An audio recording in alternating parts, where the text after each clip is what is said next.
Hey everyone, this is Isaac, and welcome to another Photoshop tutorial. In this video, I'm going to show you how to make a fracture dispersion effect. Let's get started. The first thing you want to do is insert the object that you want to create the effect on into Photoshop. Once you've done that, make sure that your subject doesn't have a background. However, if your subject does have a background, I'm going to show you how to remove it. Here, our subject does have a background.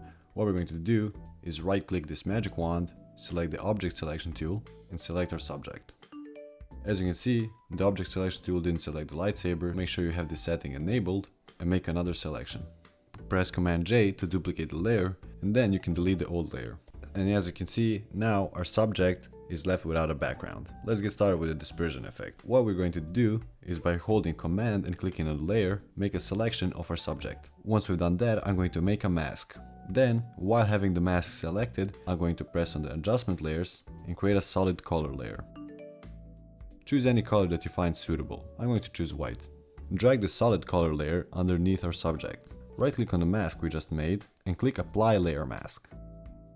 Duplicate our subject layer by pressing Command J, or on PC Ctrl J. Make the lower layer invisible by pressing the eye icon. Select the visible layer, go to Filter, and press Liquify. Now that we're in the Liquify settings, drag your subject accordingly.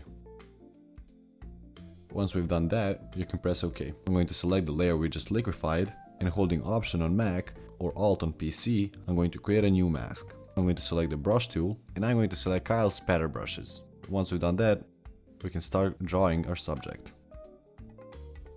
The further we go, make sure that your brushing is less dense. And that's it for this video. If you found this video useful, subscribe for more tutorials like this one. Check the description below for the links of all my socials, and if you have any questions or future video requests, leave them down in the comments below.